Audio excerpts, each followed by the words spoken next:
Plastic की जो आलूदगी फैल रही है और जो फ्यूचर में इसकी वजह से ख़तरा है, हम उसके ऊपर आज बात कर रहे हैं। हुकूमती सतह पर अगर हम देखें तो उसके लिए क्या इक़दामात होने चाहिए, किस तरह से उसको जो है वो कम किया जाए ग्रेजुअली। बहुत सारे डिपार्टमेंटल स्टोर्स बड़े बड़े ऐसे भी हैं जहाँ पे कपड़े के बैग जो है वो यूज़ में आ गए हैं और वो उसके पैसे लेते हैं, बिल्कुल वो उसको चार्ज करते हैं, लेकिन उनके पास प्लास्टिक शॉपर्स नहीं होते, वो बैग्स देते हैं और या तो फिर वही बैग्स आप रिपीट कर लेते हैं, आप घर में ला के रख लेते हैं और फिर जब आप ग्रॉसरी करने जाते हैं, सामान लेने जाते हैं, तो फिर आप वो यूज़ कर लेते हैं। तो वो आपको ख़रीदने पड़ते हैं, बाय करने पड़ते हैं, लेकिन कुछ डिपार्टमेंटल स्टोर्स पे अब ऐसा हो गया है, जो कि बहुत अच्छी बात है। बाकी जगहों पे प्लास्टिक बैग यूज़ हो रहे हैं, उसके लिए ये है कि जी भाई घर से लेके निकलें। अगर आपको पता है कि आप थोड़ा छोटा मोटा जो डेली रूटीन का सौदा होता है वो लेने जा रहे हैं और आप वो यूज़ करें। बहुत सारी चीज़ें हैं ग्रॉसरी में जो प्लास्टिक बॉटल्स में होती हैं, तो वो रिसाइकिल हो जाता है।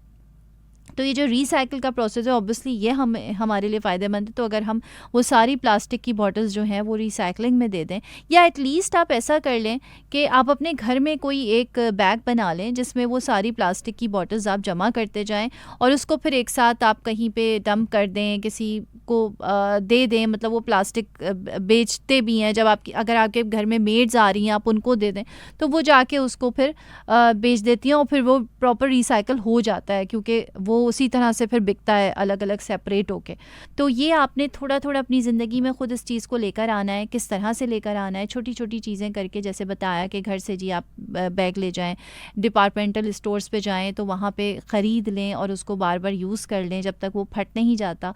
2-3 दफ़ा वो यूज़ हो जाएगा, बार बार आपके पैसे खर्च नहीं होंगे। तो ये छोटी छोटी चीज़ें, या घर में बैग रख लें और प्लास्टिक की चीज़ें उसमें डालें। शॉपर्स का इस्तेमाल कम से कम अपने लिए करें, क्योंकि अभी देखें आप, हम सी पे भी जाते हैं, पिकनिक्स करने जाते हैं, क्या होता है पिकनिक्स करने जाते हैं, गंदगी सबसे पहले हमारा इस्तकबाल करती है, हमें वेलकम करती है।